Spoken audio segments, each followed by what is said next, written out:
Now, last week we told you that 3i Atlas was getting way brighter, way bluer as it got closer to the Sun. Well, now there is a new report from NASA. We're talking about Atlas again, and this time it's not a recap. It's real updates with fresh images, fresh instrument data, and a few surprises that change how we read the last month of observations. If you're new here, 3i Atlas is the third confirmed interstellar visitor ever found. Discovered in July 2025, it just cleared the most intense phase of its solar pass, perihelion, its closest approach to the Sun. The catch is that during that critical window, it was hidden in the glare for Earth-based observers, so the best angles were from space coronagraphs, and for a brief stretch from Mars's vantage. Now it's re-emerged, and we finally have a clean look again, plus some measurements that help explain the weirdness and keep a few mysteries alive. Let's set the scene quickly. In late October, Atlas skimmed by the Sun at roughly Earth-Sun distance, a little farther out, and everyone with a coronagraph or long baseline scope was watching the light curve and color indices like a hawk. The key questions were straightforward. Did it survive intact? How active did it get? And was the motion purely gravitational? Or did we see a small persistent extra push like we've seen before in rare comets, and notably in Oumuamua? First, survival and appearance. Once Atlas slipped out from behind the glare, early stacks showed a compact star-like core with a tight faint halo consistent with a small coma, without a dramatic down-sun dust tail in those first frames. Later stacks under better geometry started to reveal structure, a broader hazy envelope, hints of fine jets, and in some processing, a subtle sunward enhancement that observers flagged as an anti-tail geometry artifact, rather than a true tail pointing at the Sun. That distinction matters. Under certain alignments, dust lying in the orbital plane can project as a sunward spike. It looks paradoxical, but it's a known effect. The big picture. Atlas is active, but that classic sweeping, kilometer-wide dust streamer so many expected wasn't the headline in those first reappearance images. Second, brightness. The pre-perihelion surge was real and steep. Typical comets brighten with heliocentric distance roughly to a power of -2 to -4 when activity ramps. Atlas's apparent slope briefly pushed far steeper in late October. That doesn't mean the object broke physics. It means the active area, grain size distribution, and volatile mix turned on quickly. A sharp brightening can happen if a thermally lagged volatile like CO2 or CO ice suddenly vents across newly illuminated patches, producing lots of gas with relatively little large grain dust. Gas is poor at scattering visible light compared to dust, so you can have strong activity signatures without a photogenic dust tail. It's counterintuitive but consistent. Third, color and chemistry.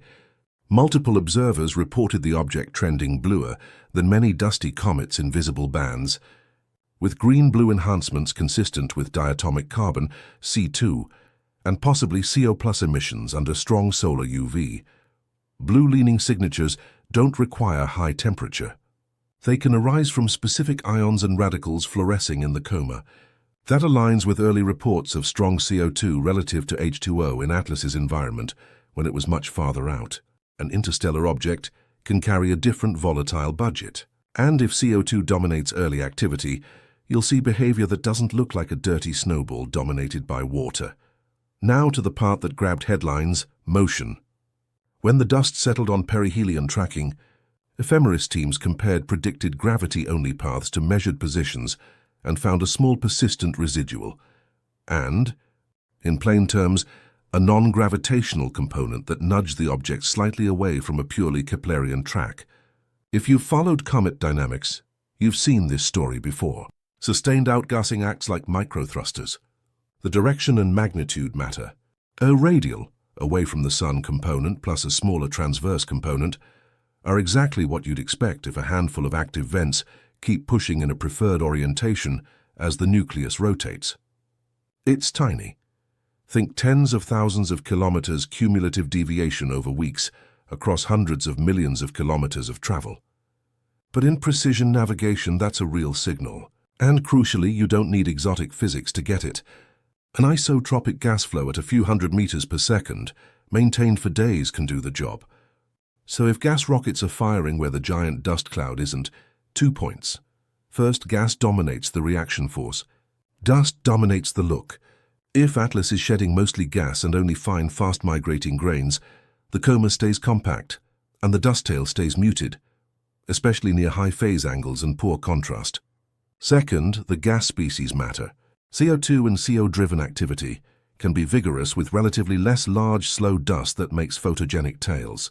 That's a known pattern in some comets with unusual volatile budgets. Add geometry, exposure, sky brightness, and filtering, and you can absolutely have strong dynamics with modest visuals.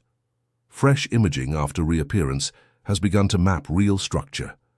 Stacked sequences in green filters, optimized for C2, picked up a broad, soft halo extending hundreds of thousands of kilometers, with multiple fine jets fanning from the core. Some features align with expected syndines and synchrones, the dust and gas streamlines shaped by solar pressure and release time, while others hint at rotation-modulated vents. Under bright moon or twilight, you need lots of short exposures and careful background subtraction. But the jet pattern is there. Those jets are the simplest explanation for the small non-grav signal, asymmetric outgassing, that doesn't perfectly average to zero over a spin. Radio observers added an important chemical piece, tentative, then confirmed detections of OH, the daughter product of water, via 1665-1667 memohertz absorption, major features when geometry allowed. That's a big deal because earlier, upper limits on H2O near 3 AU looked surprisingly low while CO2 looked strong. The new detections suggest water has finally turned on post-perihelion as the thermal wave penetrates deeper layers, which is exactly what models predict. CO2 TCO led the show at larger distances. Water joins as the sun's heat sinks in, so the too dry narrative looks more like staggered chemistry than no water. Put all of this together, and a consistent picture emerges. 3I Atlas is active, volatile-rich, with an interstellar tilt in composition, showing steeper than usual brightening when CO2-CO vents dominated, then transitioning into a more classic mixed volatile coma with detectable OH post-perihelion. The coma remains compact in early reappearance imaging. The dust tail is subtle under current geometry, and fine jetting explains a real but small non-gravitational term. None of that requires exotic propulsion. All of it fits an interstellar nucleus with different layering, porosity, and volatile abundance than typical long-period comets we see from our own Oort cloud. There are still open questions that make Atlas special. Why was the pre-perihelion color behavior so variable? Greenish in some runs, then notably blue. Emission bands can dominate differently as the active mix changes, but the timing is worth modeling against rotation and solar UV flux. How thick is the cosmic ray-processed crust? And did perihelion crack new vents that will evolve over weeks? Infrared spectra suggest significant processing, likely a tough outer layer that delays water release until late, which neatly explains the chemistry timeline. And what about the line-of-sight anomalies that look like sunward jets? Expect more of those illusions whenever Earth-Comet-Sun geometry lines up to project dust in the orbital plane. As the phase angle evolves, those features usually morph into a more familiar down-sun tail. Practically, what happens next? From now through mid-December, the viewing geometry improves. As phase angle drops and Earth-Comet distance shrinks, the coma tail contrast should rise. That means better constraints on dust production rates, better spin state fits from jet corkscrews, and stronger detections of water and carbon-bearing species from both ground and space. If you're observing, narrowband filters tuned to C2 and CN will earn their keep, and deep broadband stacks under dark sky will finally stretch the dust to the noise floor. For the big guns, coordinated HST-JWST ground campaigns around the December 19th safe approach will let teams cross-calibrate gas and dust production, grain size distributions, and outflow speeds. If the non-grav components stay coherent, orbit solvers will update the A1-A2 terms and lock in how much thrust the vents are delivering. A quick word on expectations. You'll keep hearing the phrase, "It's not acting like a normal comet." That's fair in the sense that its volatile order of operations, brightness slope, and early compact appearance differ from the averages. But average comets are mostly from our backyard. Interstellar nuclei won't all look like our Oort cloud. Different birth environments, different cosmic ray histories, different thermal properties, different show. Atlas is teaching us that comet is a category with a much wider parameter space than the few dozen textbook examples we replay in our heads. If you've made it this far, and you care about evidence over hype, you're my kind of viewer. I'll keep pulling the newest image stacks, spectra, and orbit solutions into plain language so you can track what's real, what's model-dependent, and what's still unknown. If that's useful, please tap like so this update reaches more people. Drop your take in the comments. What's the single strangest behavior you want explained next?